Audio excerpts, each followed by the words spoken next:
Okay, nandito po tayo sa ating portion na Beautiful You kung saan sasagutin natin yung mga questions ng text question ng ating mga kasambahay. Okay, ito po from Ronaldo Frias of Bungabon, Nueva Ecija. Dr. Daisy, ano po bang dahilan ng pagkakaroon ng puting buhok? Yan, madami po kasi ako puting buhok sa pamilya namin.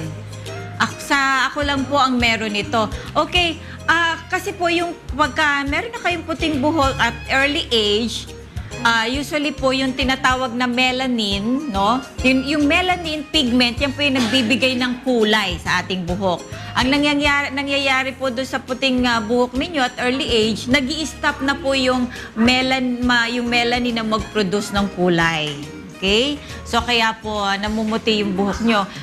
Usually po, pagka at early age, hereditary yan. Pero sabi nyo nga, ngayon lang kayo lang ang meron sa pamilya, baka po kulang kayo sa vitamin B. Okay? Minsan po, pag kulang kayo sa vitamin B complex, madali pong white yung buhok nyo. O kaya, sa ibang illnesses, like meron po kayong thyroid disease, o kaya po kayo ay may anemia, kulang sa iron, yun din po, cause din po yun ng pagpuputi ng buhok.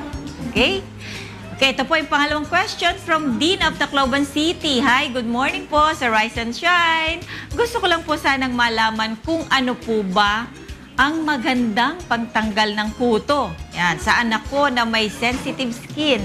Yung di naman po siya mai-irritate. Thank you po.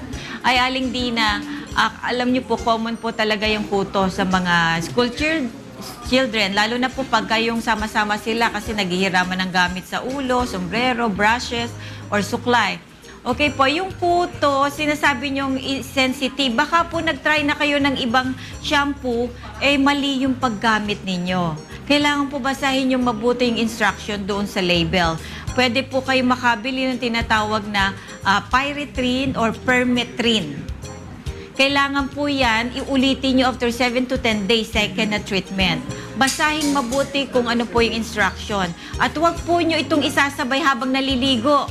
Kasi po, kailangan yung munang ulo, hindi siya papatak dito po sa inyong katawan ng anak nyo. Kaya sabi nyo, sensitive ang skin nyo, ang anak nyo, huwag na huwag po nyo gagawin. Okay, shampoo muna. Kung hindi po mag-work yan at nandiyan pa rin yung kuto, go to your doctor, especially to your dermatologist kasi meron po kaming gamot na kailangan ay may prescription. Mas matapang po iyon doon sa mga shampoo. Usually po ito yung tinatawag na lotion, permethrin, pero mga 5% mas mataas. So, go to your dermatologist. Pag hindi po nag-work yung mga shampoo na over-the-counter, pyrethrin or permethrin, yan po yung pwede nyong mabili over-the-counter.